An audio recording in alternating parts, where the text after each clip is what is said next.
Welcome, everybody. Good morning.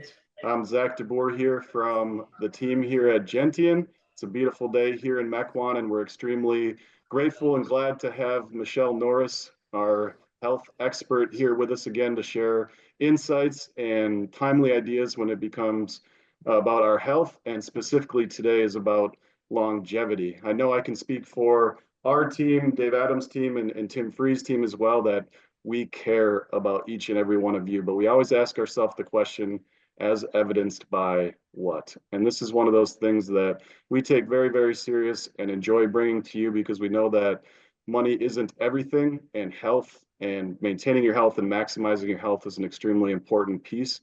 With that, we've had a lot of positive feedback from previous webinars from Michelle, especially when it comes to diet, navigating a grocery store, but we're extremely excited to learn a little bit more about longevity. And from conversations with clients in the past, it's not just longevity that we're looking forward to, it's healthgevity. How can we live healthily longer and bring the most meaning to our life and spend the most time with our friends, family, grandchildren, whatever is most important to us. So with that, how about yourself, Carson?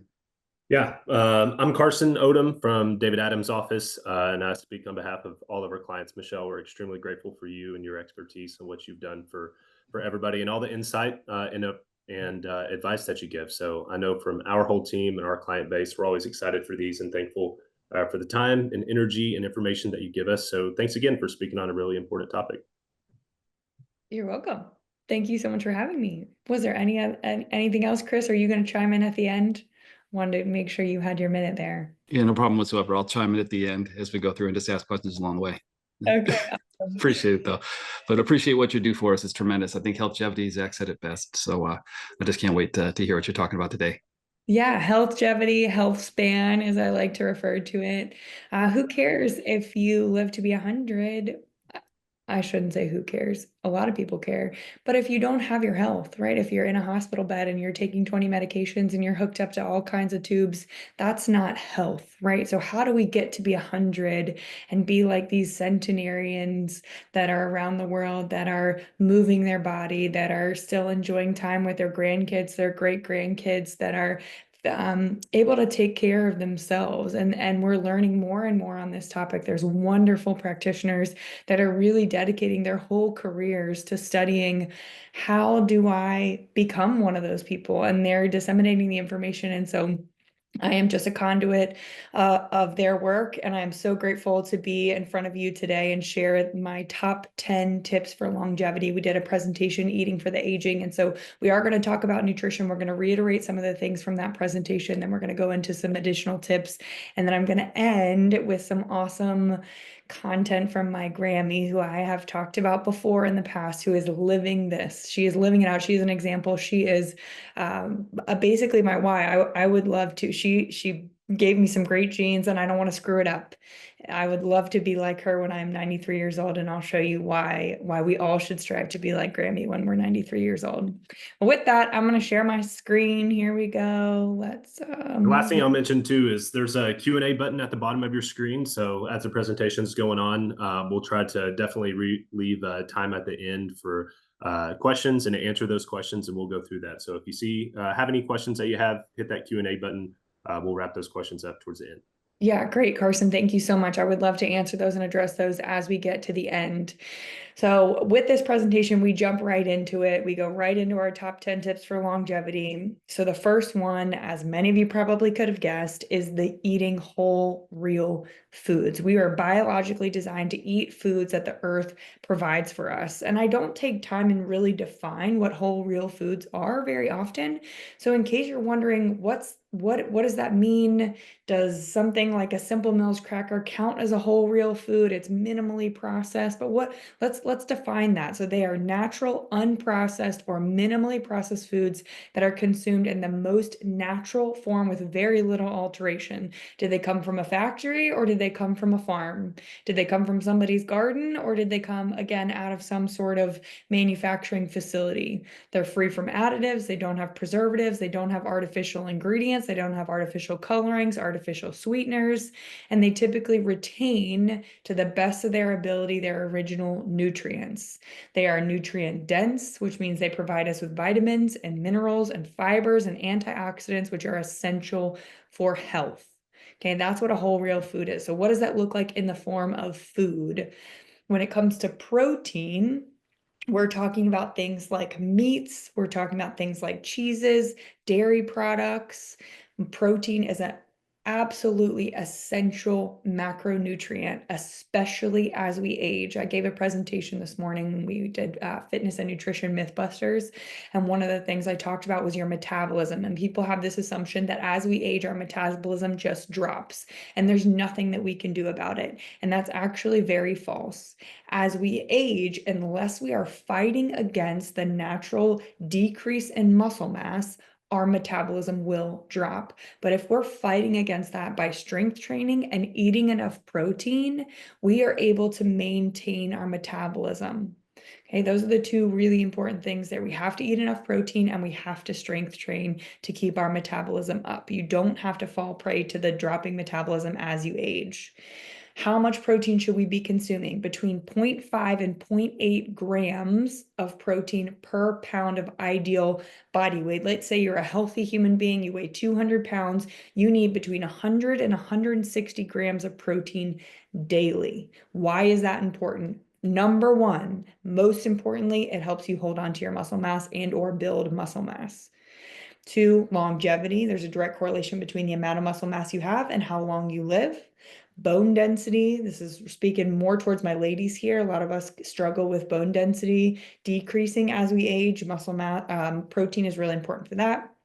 Hormone health, immune health, metabolic health. So there we go. That's keeping our metabolism up. We're feeling full. We're maintaining a healthy weight, and we're able to burn more calories all throughout the day if we have a higher metabolism. All right, if we have more muscle mass, we have a higher metabolism, we're burning more calories. Okay, that makes it easier to maintain a healthy weight. What are some healthy sources of protein? I get asked this all the time. There's the normal ones that we talk about, the whole real foods, that's on the right side of your screen. The others are ways that we can help get a little bit more in throughout our day, whether that's a protein shake, a pre-made protein drink, maybe some sort of protein bar. And these are the healthy ones. I want this to be about brand awareness today as well. So that earth-fed muscle, whey, or plant-based protein, that's what our family loves. We do the plant-based one. I give that to my kiddos. I've got a 3-year-old and a 1-year-old. This morning I made them pancakes with eggs and spinach and bananas and protein powder, and they love them. Today for lunch, we were struggling with some lunch options, so I made them pancake sandwiches. So I use the pancakes and I put peanut butter in the middle, and then they'll have a jerky stick like you see on your screen, the Chomps beef jerky stick, for some additional protein for lunch with some fruit. The pre-made protein shakes, I've talked about this in the past, but if you are drinking the Premier protein shakes, I really recommend that you use up everything that you got and you never buy them again. Switch to something like the Orgain or the OWYN, Only What You Need, or Kate Farms. If you don't love the earth-fed muscle protein, you can do the Ancient Nutrition bone broth protein. And then every day I like to eat 1 protein bar. It helps me get between 10 and 20 additional grams of protein in. I'm trying to make sure I'm meeting the same standards that I'm recommending to you guys. And so, I have protein at breakfast, lunch, and dinner, but I need to fill the gaps. And so I have an Aloha bar. That's the bottom right hand or bottom left-hand corner of your screen. I like the peanut butter cup one personally. The Cliff nut butter bar, that's pretty good. It's delicious. The RX bar is pretty good. And then the IQ bar, those are really easy to find. And they are a plant-based protein sweetened with stevia. We love those. And then the Oikos 000 yogurt. If you're a yogurt fan, that's a great one to be reaching for. It actually tastes pretty good and has a good number of 15 grams of protein in it, which is awesome. That'll really help boost your protein numbers. So do the math in your head. How much do you weigh, or what's your ideal body weight? And then multiply that by 0.5 and 0.8. And that's your range for grams of protein per day. Whole real foods part 2. Healthy fat. Healthy fat is critical for longevity, and we got this wrong for 30 years. We demonized fat. We told people buy low fat, fat will make you fat, and we got that wrong. right? What happened is during that 30-year period where we were telling people that, we were eating more processed carbs, more processed food in general, because fat keeps us full, keeps us satiated. So we don't have to go reach for more and more of the processed junk. So the 30 years that we were on the low fat campaign, our obesity rates doubled. We got that so wrong. So let's introduce fat back into our diet. And we're talking about whole real foods. We'll get to that on the next page. But why is fat so important for longevity?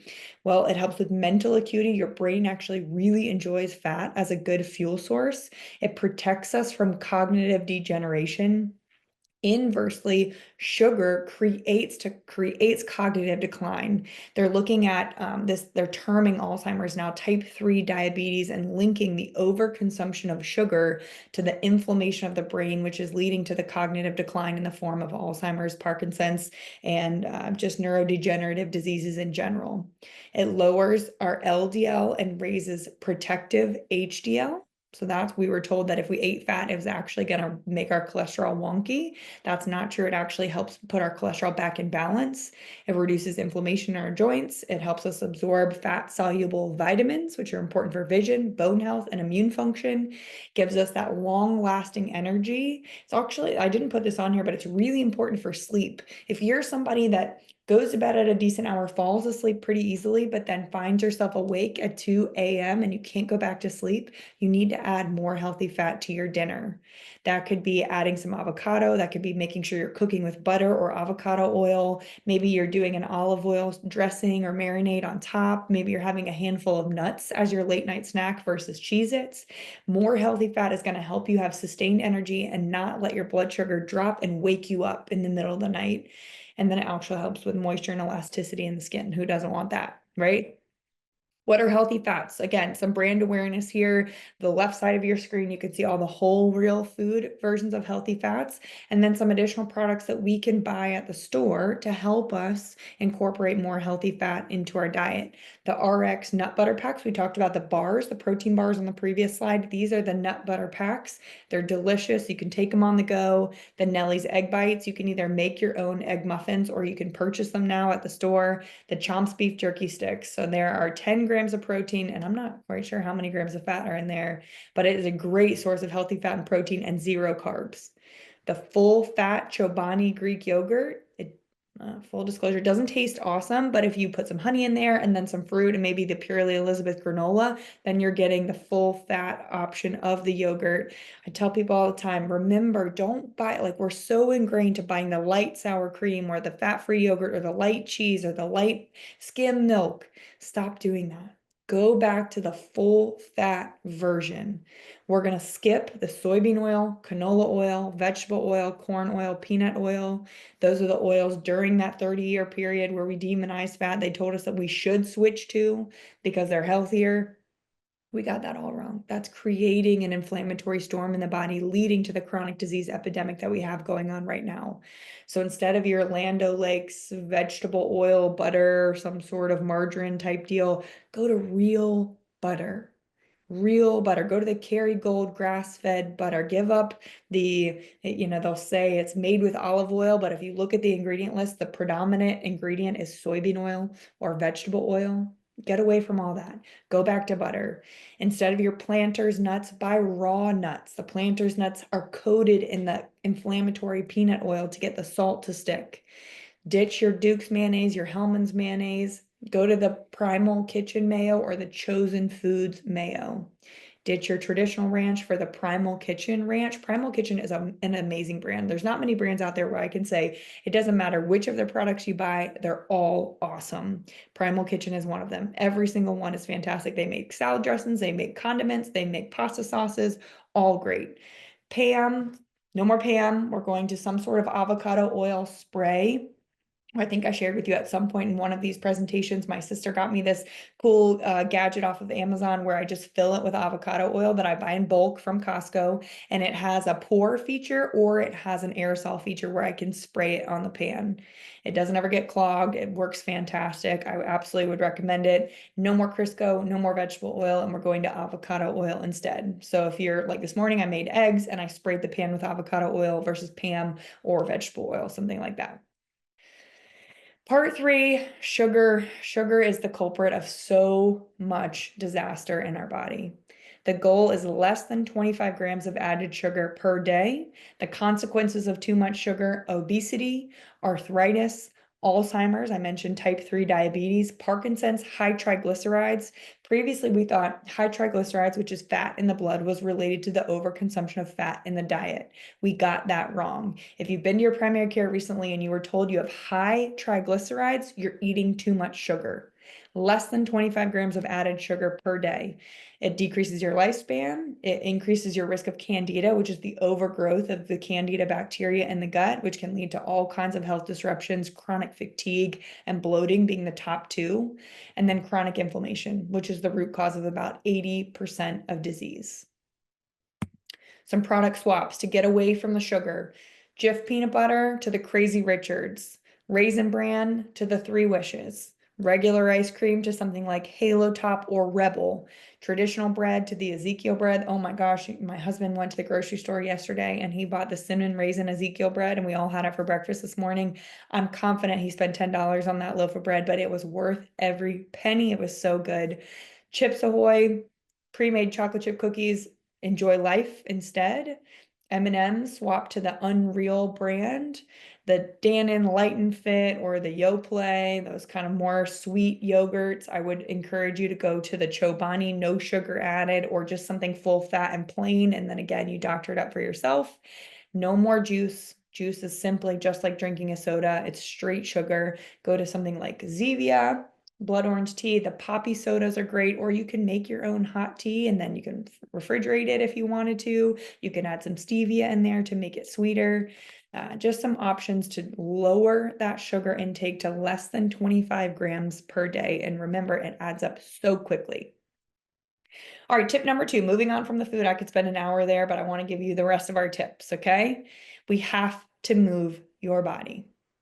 Dr. Mike Evans, he was the one that did the YouTube video 23.5 hours where he explained his research study, where he gave participants his treatment, which was 30 minutes of walking 3 times a week. And what he showed was they decreased pain from arthritis, they reduced the likelihood of dementia and Alzheimer's, reduced the risk of diabetes, reduced depression, reduced anxiety. Basically, what he found out is that if you could bottle the positive effects of walking for 30 minutes 3 times a week, it would be the most powerful drug ever in human history.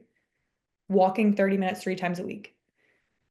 And if walking isn't accessible to you, it could be rowing, it could be swimming, it could be biking, it could be a recumbent bike. It's moving your body for 30 minutes 3 times a week. We can all do that. It doesn't have to be 30 minutes at once. It could be 10 minutes here, 10 minutes here, 10 minutes here. The goal is to accumulate 90 minutes over the course of the week. If you're still working and you find yourself super sedentary all the time, let's do stretch breaks. 2 minutes of stretching or walking every 30 minutes. That's easy. We could do it right in our chair. We could do a couple stretches in our chair. I'm happy to send you some stretches or exercises you could do right in your desk. Join a local gym. Invest in a standing desk. I do this all the time. I didn't invest in one. I have a 3-year-old and a 1-year-old. My 1-year-old's still in diapers. I use the diaper box, put it on top of the desk, or I'll use the chair that I'm sitting in, put it on top of the desk, and that becomes the perfect height for me. Just make one. The goal is to stand for 3 hours a day, 5 days a week. And if you do that for a year, that's the equivalent in calorie burn to running 10 marathons just by standing 3 hours a day. That's pretty cool. Okay, so that should be our goal. Standing for 3 hours a day, you turn those lower body muscles on, the power muscles, the glutes, the hamstrings, the quads. When we sit for 30 minutes, after just 30 minutes of sitting, those power muscles, those lower body muscles turn off and our metabolism plummets by 90%. Even if you're just sitting in your chair and you're doing glute squeezes, I'm kind of doing it right now, where you squeeze your booty together and back down. You can see my head going up and down. I know that's kind of awkward. That keeps your glutes on, and that's one of your power muscles. That helps keep your metabolism going. There's little tricks like that to help making sure that we're incorporating movement into our day all day long. Number 3, get a relationship with a primary care physician. This is super important. I know our healthcare system isn't awesome. It's broken in many ways, but there are fantastic reasons why you should still take advantage of the preventative services that are free through your health insurance on an annual basis. All right, so regular checkups, they do play a significant role in increasing longevity by enabling early detection. I don't like the term preventative screenings. A mammogram is not a preventative screening. It might detect that you've got something going on really early. That's early detection, but it didn't prevent breast cancer. There are other things in our life that we can do that are truly preventative, but by just detecting something early, that's not preventative. So let's change that term. It's early detection. The rest of this presentation is basically preventative. Establishing a relationship with a primary care, some things to think about: regular checkups, they lower risk of death by 14%. Regular checkups help reduce mortality from heart disease, which is the #1 killer in our country, by 25%. Early detection of breast cancer. So I'm not knocking it, because it can lead to a 5-year survival rate of over 90%. And then one of the things that we use when we have a primary care is we can help manage some of our conditions that maybe we've ended up with better. If you let your diabetes get out of control, that is a death sentence. If you let your blood pressure run wild and you don't get it under control, even if it's through medication, that is a death sentence. So having a relationship with a primary care can help make sure you're staying on top of, maybe it is medication, maybe they're making sure they're holding you accountable to your lifestyle changes. And then I also wanted to talk about a couple things within your blood work that hopefully you're doing every year, and giving you some power over how to read that, some education on what those numbers mean. So our lipid panel, that's our cholesterol. And for a long time, we were told that if we had an LDL that was high, even if everything else looked great, we needed to be on a statin because we were at high risk of heart disease or some sort of cardiovascular event. And we got that wrong. We need to zoom out. It's a bigger picture than that. So what I have here on the screen is the ideal picture. Our LDL, which is our bad cholesterol, is less than 100. Our HDL, that's our protective cholesterol, is above 50. And we raise that through exercise predominantly and eating healthy fats, okay? And triglycerides are less than 150. So if you have an elevated LDL, but your HDL and your triglycerides look good, what the latest research is telling us is that you don't have anything to worry about. However, if your LDL is high, your HDL, your protective cholesterol, is low, and your triglycerides are high, that's a picture we need to chat about. You need to make some lifestyle adjustments ASAP before it ends up triggering something, some sort of cardiovascular event, okay? Don't let your doctor scare you into thinking that just simply an elevated LDL is a risky thing. That's what the latest research is telling us. If your HDL is fine, your triglycerides are fine, a little bit of an elevated LDL can actually be pretty protective. If they look at the folks that are living to be 80, 90 years old, they actually have an elevated LDL. It's showing that it helps with longevity as long as the other two numbers are in check. Blood pressure, known as the silent killer, this is something we want to take very seriously. We do want it less than 120/80. All right, I wouldn't push that. I wouldn't push that boundary. I really would work hard with your lifestyle choices, with your nutrition, with supplementation, by moving your body. And if you need medication to get it under 120/80, take that seriously. CRP, C-reactive protein. This is a marker of inflammation in the body. Remember that about 80% of disease is rooted in inflammation. This is not something your primary care is typically going to check. You could ask them. Insurance might not cover it, but I really think that it's worth finding out what your C-reactive protein is. The goal is underneath 3. If it's above 3, we need to work to lower the inflammatory storm that's going on in the body. Number 1 is figuring out where the inflammation is coming from. Is it your gut? Is it joint pain? Is it a back issue? Is it chronic migraines? What's driving that number up? And then there are lifestyle choices that we can make to help drive it down. Your A1C, they typically will do that annually along with your fasting glucose. We want an A1C under 5.6. That's your average blood sugar for 3 months leading up to the day of the test. You can't cheat that number. If you have not been doing very good with your nutrition leading up to your appointment with your primary care for 3 months, that's going to come back higher. So really think about that. Next time you go to the primary care and you're like, okay, my appointment's 3 months from now, I'm in the window where everything that I eat now is going to register, good or bad, in my A1C. And then B12 and D, I think more providers are doing this now, which is awesome. If they're not, I really would ask your primary care to add it, vitamin B12 and vitamin D. It's very easy to supplement and get these numbers up if they come back low. And most of us, unless we're intentional about supplementing with B12 or D, tend to have low levels of B12 and D. What does that present as? It could be fatigue, could be a weakened immune system, trouble sleeping, trouble concentrating. So if that's you, ask your primary care to check it, and those are the ranges that we're looking for, okay? And even on the functional medicine side, of vitamin D, in the primary, like traditional healthcare side, they'll tell you that a vitamin D of like 35 is within the normal range. In the functional medicine world, ideally, we really would like to see you above 50. 50 feels much better than 35. So even if you come back low normal, maybe it's a good idea to supplement, and I'm happy to guide you in that depending on what your numbers are. Number 4, sleep. Sleep is so important. This is underrated. And I heard it best when someone explained it like this. It was a neuroscientist that was talking about the importance of sleep. And he was like, listen, think about it. You can go a day without eating and you're okay. You can go a day without water. You're not going to feel great, but you'll be okay. If you go one night without sleeping, you will not be okay. You will not be a sane person. You're not going to be able to make decisions. You will be cognitively impaired. Sleep is so important. Cognitive function, your brain, your immune system, your white blood cells, which go to bat for you if you come into contact with germs. More balanced mood. Your mood directly relates to how much sleep you get on a regular basis. Your hormones directly relate to how much sleep you get on a regular basis. My gentlemen, if you are sleeping less than 7 hours a night on a routine basis, you have testosterone levels of a man 10 years older than you. No gentleman wants that. We do not want to be aging quicker in our testosterone levels than we already need to be, okay? Healthy testosterone levels for men are between, call it 350 and 1,000. So the less we sleep, the lower that's going to be. And then there is really, really good research coming out right now about decreased sleep over time with a direct link to Alzheimer's. So this includes poor sleep from sleep apnea.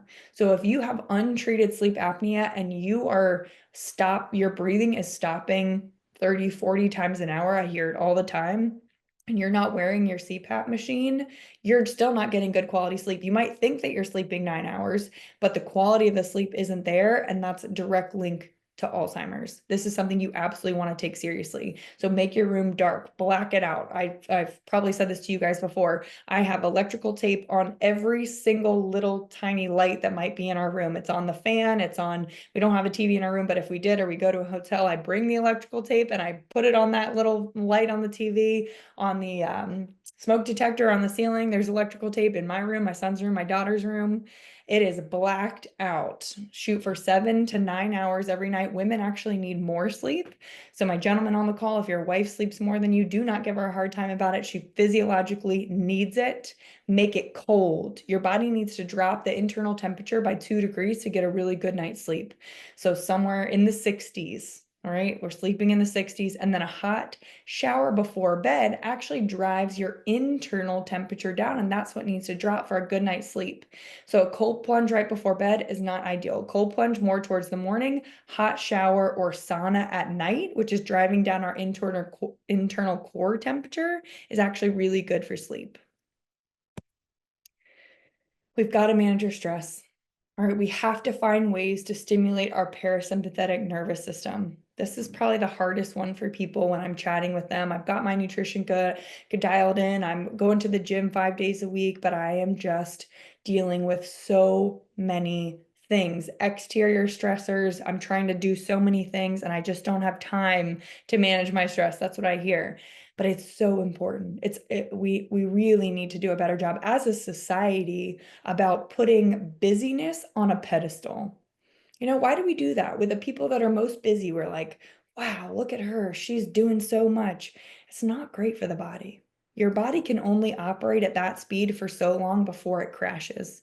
shows up in the form of a weakened immune system, and then you get sick. Shows up in the form of adrenal fatigue. Your adrenals are the little glands that sit on top of your kidneys that produce cortisol. They can only produce so much cortisol before they just shut down. And then you have extreme fatigue and you can't get out of bed. So we have to find ways to stimulate the opposite side of our nervous system. We live in this sympathetic state, fight or flight, go, go, go, and we don't spend enough time. Think about a parachute. Parasympathetic nervous system brings you down. We don't spend enough time stimulating that. How do we do it? We can do it through breath work. We elongate the exhale. So we talk about the 4, 7, 8 breathing. You breathe in for 4 seconds, you hold that breath for 7, and you breathe out for 8. Anything where the exhale is twice as long as the inhale is going to tap into that parasympathetic nervous system in as short as 3 rounds of breath. That's pretty cool. You have that when you're sitting in traffic. You have that when you're fighting with your spouse. You have that when your kids or grandkids are driving you bananas. Tap into that. 3 rounds of breath where the exhale is twice as long as the inhale. Exercise is a fantastic way to manage stress, with the caveat of if you are doing intense exercise, it might be doing the opposite. If you like to do F45 or you like to do Orange Theory or CrossFit, that can be an additional stress on the body, adding to the stress bucket if it's the wrong phase of life for you. If the whole rest of your world is go, go, go, fight or flight, rah, rah, and then you go to the gym and you try and just bury yourself with so much activity and exercise and raising your heart rate, that can be an additional stress versus stimulating the parasympathetic nervous system to help calm you down. So if you are in that phase of life, maybe it's yoga, maybe it's Pilates, maybe it's some sort of active stretching that you need, that more of the low impact style stuff versus another way of just stimulating your sympathetic nervous system. The last one I love to talk about is 3 good things. UNC Chapel Hill, my alma mater, has been talking about this and studying it for the last decade. And what they found is this practice of 3 good things, if done for a minimum of 30 days, is just as effective as an antidepressant and anti-anxiety medicine. And what it is you take an expo marker, and at the end of your day, you write down 3 good things that happened to you that day. Okay? What this is doing, it's retraining your brain to see the positive in the world. You have to train it because we're all trained from a young age to be complainers. Not everybody, but a lot of us. You have a negative environment at work. You have negative influences on social media. The news is super negative. It's just lots of negativity that's constantly being poured our way. We can't help it. And then we start to see the negative in the world unless we are actively fighting against it. Think about the people you know in your life that just feel like they never complain about anything. They're so happy. They always see the positive. The glass is always half full. Who doesn't want more of that, to be around that person? And you can train your brain to be like that. So 30 days in a row of 3 good things that happened to you that day. So you're training your brain to think about the good. You're writing it down. You're committing it to memory. And then when you wake up in the morning, it's the first thing you see. Maybe that's something we all do together. That'd be fun. We can share. All right, number 6. This comes from the blue zones. So if you're unfamiliar with what the blue zones are, it's 5 areas around the world with the highest concentration of centenarians. So the highest concentration of people that live to be over 100. And one of the things that's a common thread through all 5 of these places around the world, they all culturally are very different. They eat pretty much whole real foods. They exercise all throughout the day. Those are 2 main things they have in common. But the third is they have this incredible community. They don't go to old folks' home by themselves without their family. They kind of like stay in this family unit, and they have these incredible communities where they're playing pickleball, they're playing cards, they're involved in clubs, they're giving back to their community. And it's part of what we'll get to later, which is their ikigai, their purpose. But we need community. We were not meant to do life alone. You know the saying, it takes a village, and I think we talk about that a lot when we're raising kids, but it's true from day 1 of life to our last day of life. We need that community, and Facebook doesn't count. Okay. 2015, a meta-analysis found that loneliness and social isolation are associated with a 26% increase in the likelihood of premature death. So just being lonely. I think we've all heard that. He died of a broken heart. He died of being lonely. She died of being lonely. It's true. You need a community. Studies show that older adults who maintain active social lives are at a 70% lower risk of cognitive decline. So not only are we adding time to our life, we're keeping our brain sharp. Married individuals tend to live longer compared to unmarried counterparts, with studies suggesting that men benefit particularly living 8 to 17 years longer than unmarried men. That's cool. And then one study found that individuals who lack social support were at a 29% higher risk of heart disease and a 32% higher risk of stroke. So there's some cool stats to just make sure you stay plugged in to your family, to your community, to your friends, whatever it is. Make sure you don't find yourself retreating. I think it's common as we age to maybe find ourselves like more annoyed with the world, or just like, I want to stay in my own house. I feel comfortable here. Try to force yourself to stay involved. Get out of that comfort zone a little bit. Number 7, not a fun one to talk about. I feel like I burst everybody's bubble here, but we have to limit our alcohol intake. So according to Dr. Huberman, if you've never listened to him, he's got the Huberman Lab podcast. He's a brilliant neuroscientist out of Stanford.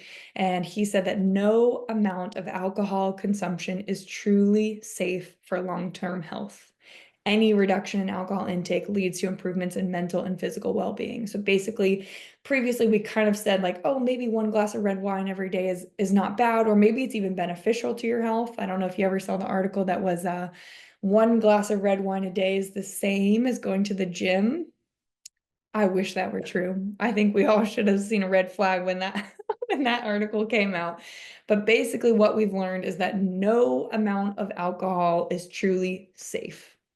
The less alcohol you drink, the better off you are when it comes to longevity. It's a known carcinogen. That means it causes cancer, with specific ties to breast cancer, liver, digestive system cancer, and digestive system cancers. So even 1 drink a day increases your risk of breast cancer by 5 to 10%. It raises your blood pressure. So if you've been struggling with high blood pressure, we talked about how important that is. It's called the silent killer for a reason. There's no symptoms that come with high blood pressure. So if you're struggling to get it down, drop your alcohol intake. It also contributes to heart arrhythmias, increasing your risk of stroke. And then lastly, it lowers testosterone levels, and that can impair muscle growth. So we talked about how important muscle growth is and muscle mass. There's a direct link between muscle mass and longevity. If you are working hard on your strength training and eating your protein, but then you're drinking your booze at night, you're kind of undoing that hard work that you did. It increases your levels of cortisol, which is that stress hormone that can lead to fat accumulation and breakdown of the muscle mass that you're working so hard to keep. Okay. Hopefully that scares you a little bit into drinking a little bit less. Maybe you don't drink at all and this doesn't apply to you, and that's awesome if that's true. If you are like me and you like to have a couple drinks every once in a while, let this encourage you to make that couple. Maybe it's just 1. Limit your booze. Number 8, you maybe didn't think that we were going to talk about this, but oral health. There is an incredible benefit to taking care of your oral health. The mouth is the gateway to the body. Have you ever thought about it like that? So poor oral health, studies are showing us that leads to cardiovascular disease. So if you have gum disease, you have an increased risk of heart disease by 20%. So flossing specifically helps prevent gum disease. So whether it's those little flossers or you're actually using traditional floss, I would encourage you to do that every other day at a minimum. Diabetes, so severe gum disease makes it harder for the body to control your blood sugar. Do you know that? So again, flossing, brushing your teeth twice a day. And then some studies even suggest that the bacteria that's responsible for gum disease can travel to the brain and contribute to those plaques that are associated with Alzheimer's disease. So really, really important that we're brushing our teeth a minimum twice a day, and we're thinking about our toothpaste. So the traditional, I don't know if you guys saw this, but Texas just yesterday launched an investigation into children's toothpaste and the fluoride in children's toothpaste, and why the toothpaste companies are encouraging children to use way more toothpaste than they need. What we figured out is that fluoride is a neurotoxin, so it's toxic to the brain. And if you, over time, that fluoride builds up in the body, maybe it's through toothpaste, maybe it's through, remember those fluoride trays we used to get from the dentist, the fluoride that's in our city water, if you're on city water, that builds up in the body. And there's a direct link between the more fluoride exposure you have to a lower IQ. It truly is a neurotoxin. So get the fluoride out of your toothpaste. We get access, we get plenty of it from other sources. I actually just in our house got a reverse osmosis water filtration system that gets all the fluoride out of our water and then remineralizes it. We in our family use the Tom's fluoride-free toothpaste. My husband and I use the adult one, and then my kids use the fluoride-free kid version. That's okay if they accidentally swallow it. So get a clean toothpaste. The Attitude one is great. The David's is, I don't love the flavor, but I personally love the Tom's the best. I've tried many of the healthy toothpastes, and that's the one I like. Just make sure you're getting fluoride free. No more mouthwash, especially the alcohol-based. There's a direct link between alcohol-based mouthwash and heart disease. And then scrape your tongue. Did you know the bacteria on your tongue? That's kind of part of what we're talking about here in the gum disease, and the bacteria that builds up in our mouth can have some serious negative consequences. So they make tongue scrapers. It's a little plastic thing. It won't cut you or anything like that, but it can get that bacteria off your tongue. All right, so think about that. Take care of your oral health. Number 9, we got to get outside. A minimum of 10 minutes before 10 a.m. And that is setting the bar very, very low. We need more than that ideally, but to help set your circadian rhythm, let your body know what time it is. So where you should be in your cortisol production, where you should be as far as, okay, this is when I'm supposed to be awake. And then once you set that clock, then your body kind of knows when it's supposed to be winding down and when it's supposed to be going to bed.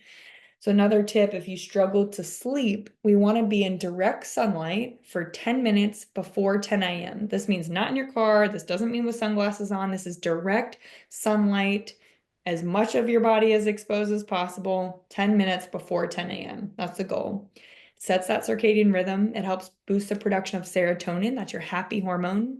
It helps combat stress and anxiety. It reduces your risk of developing nearsightedness. So we spend so much time looking at our phone, looking at our computer screen, reading a book, and not enough time exercising the muscles in our eyes that help us see far away. So if you're struggling with your vision, maybe you feel like, oh God, I'm really squinting to see some road signs, or if you're having trouble reading far away, you can bring that back to life by spending more time looking at a longer distance. Stop looking just here all day long and spend more time looking at the trees, looking at the birds. Just look further into the distance and turn on those muscles in your eyes that help with that farsightedness. Increase your vitamin D, obviously, access to sunshine. We know that. It stimulates your parasympathetic nervous system, which we talked about. It helps balance out all the time we spend with that sympathetic nervous system going, and it strengthens your immune system. So little kids that spend more time outside, spend more time in the sunshine, in the dirt, have a higher, stronger immune system compared to the little ones that spend their days inside in a climate-controlled environment, washing their hands with hand sanitizer all over them all the time. We got to get outside. We got to get dirty, especially our little ones. That's building their immune system for the rest of their life. We got to go outside. Number 10, we have to have a purpose. This too comes from the blue zones. This comes from looking at those folks that are living to be over 100. What do they have in common? What are they doing with their lives that help them get to be 100 with such great health? And this is in Japan, they call it the ikigai, but everybody seems to have a purpose. And maybe it's their family, maybe it's their kids and their grandkids and their great-grandkids. Maybe they give back to their community. Maybe they're still working and they have a career they're so passionate about. Maybe they're in policy reform or some sort of politics. Maybe you own your own business. Maybe you're mentoring the next generation through your business. Maybe it's just, watching your grandkids once or twice a week for your kids. My parents do it. This is my why. These are all kinds of pictures of, you can see right here, these are my grandparents. This is my mom and that's my son. So that's their great grandson, my husband and my daughter doing some balancing. There's my dad and Remy girl, my little daughter. They have the cutest, most special bond. My little ones, we do the 9/11 stair climb every year. We've done it since 2021. I was 6 months pregnant with my son. We did it the first year, and then the next year I wore him. He was on the outside, and then the next year after that he was in the backpack with my husband, and I was pregnant with Remy.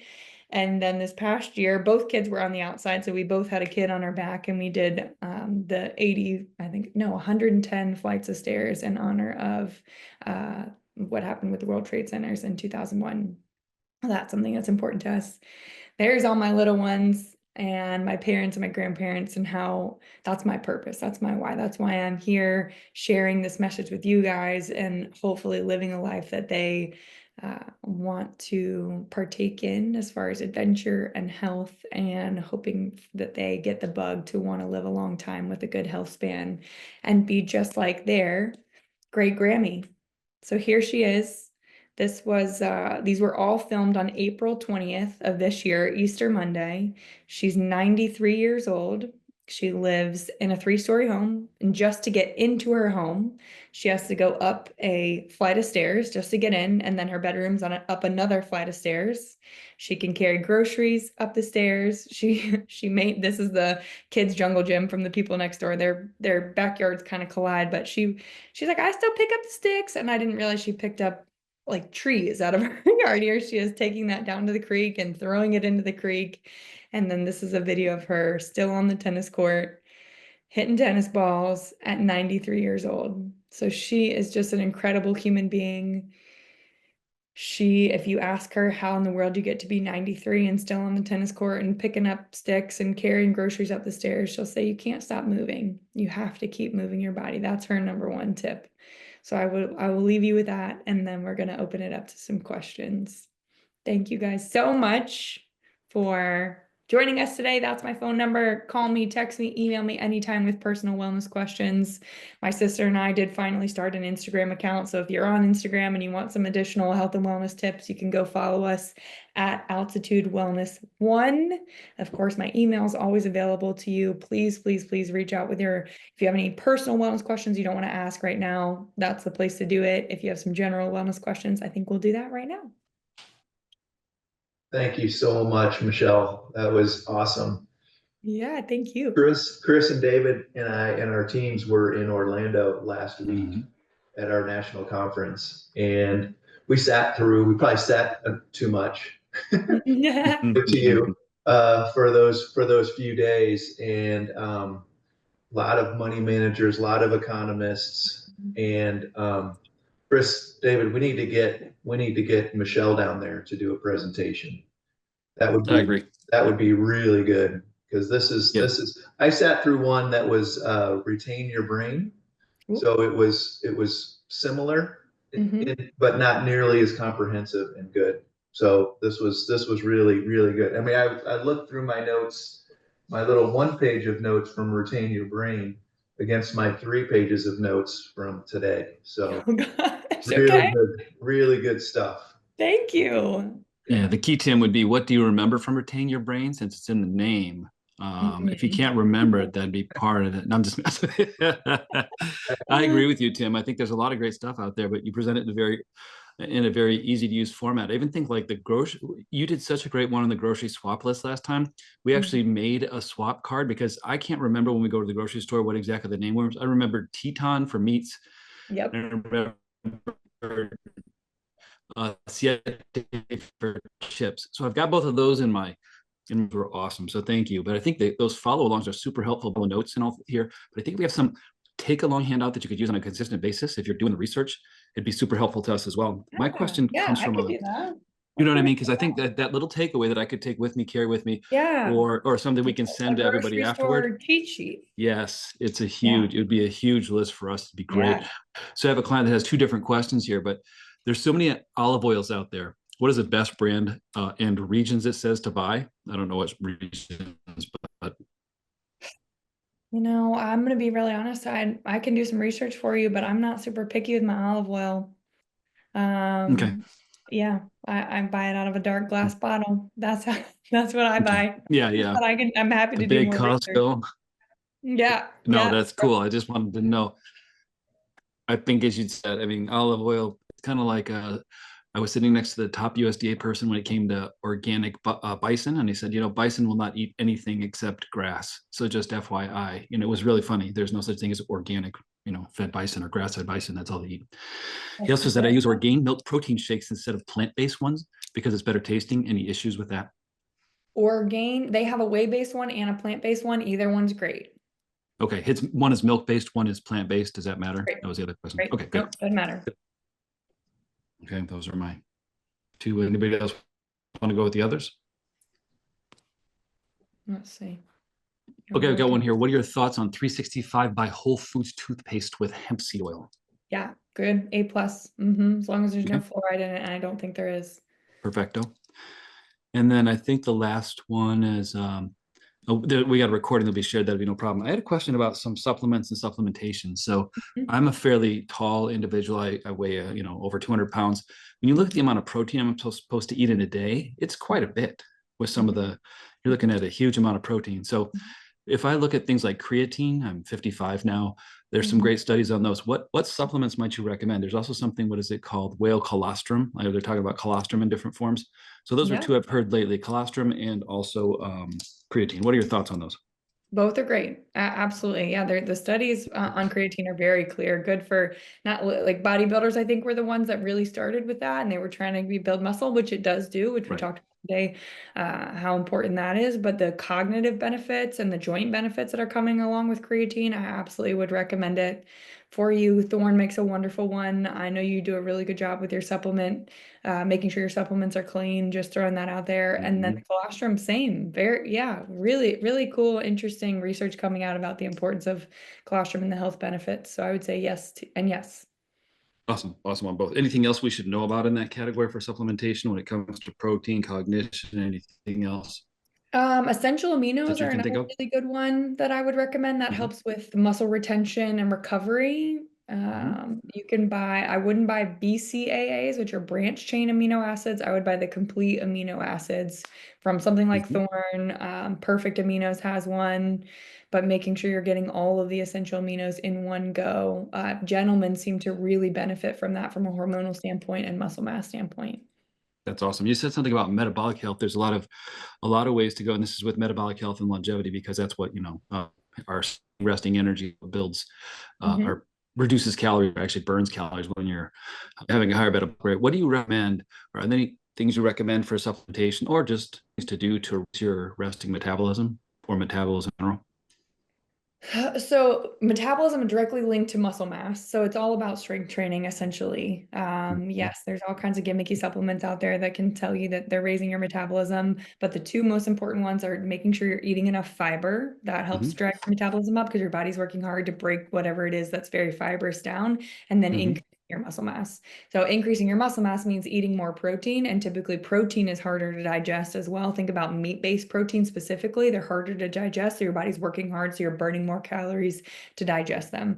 So more muscle mass, more meat if you like animal-based protein, making sure we get good quality meat, and then more fiber. Awesome. Michelle, one of the things we see a lot of apple cider vinegar. The benefits of that are there? Yeah. There's wonderful benefits of apple cider vinegar. The number one being, in my opinion, would be the blood sugar regulation. So taking 1 ounce of apple cider vinegar and diluting it into a glass of water, like an 8-ounce glass of water, and drinking that before you have your meal will help keep your blood sugar more stable comparatively if you didn't do that. So blood sugar stability is linked to longevity again. So the longevity experts are telling us that the fewer times in our life we spike our blood sugar, do that roller coaster ride, the longer we live. So basically, the more consistent your blood sugar is, the longer you live. So if we do that apple cider vinegar before we have a meal that might be higher in carbohydrates, we can keep our blood sugar more stable, helping us with longevity. Oh, that's cool. Yeah. One of the things that one of the little anecdotes or one of the facts that I wrote down from the session in Orlando, which I thought was a good point, and I'd love for you to speak to it if and this was more about the brain and Alzheimer's specifically and trying to avoid that, was that the misconception that, well, my grandpa had it, so I'm going to get it or whatever. And one of the points was, and he put a stat on it, that it was 90 to 95% of the time, it's not genes related. It's this stuff related. Yeah.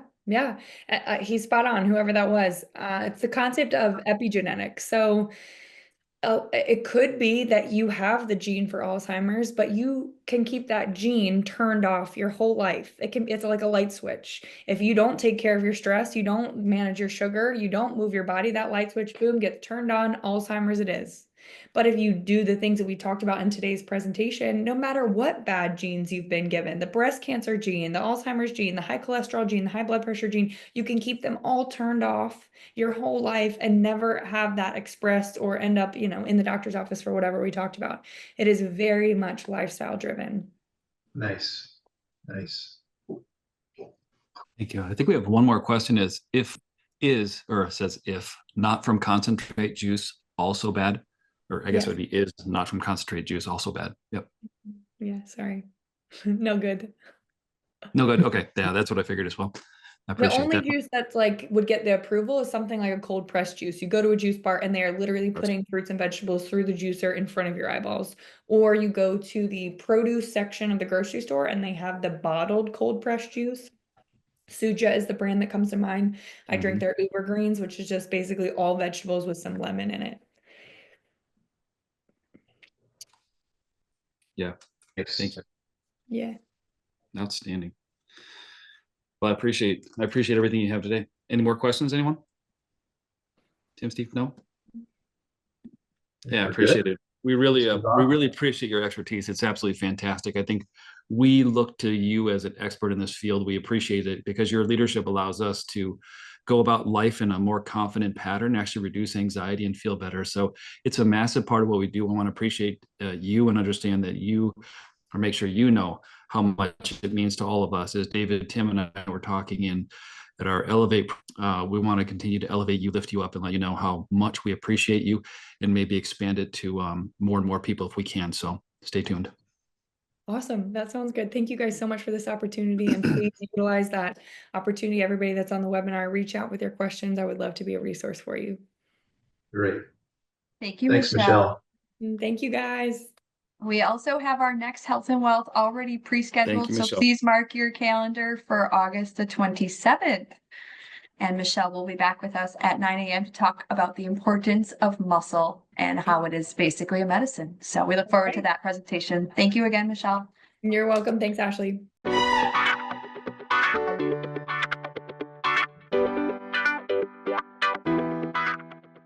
Any opinions are those of myself and not necessarily those of Raymond James. Expressions of opinion are as of this date and are subject to change without notice. The information contained in these podcasts do not purport to be a complete description of the securities market or developments referred to in this material.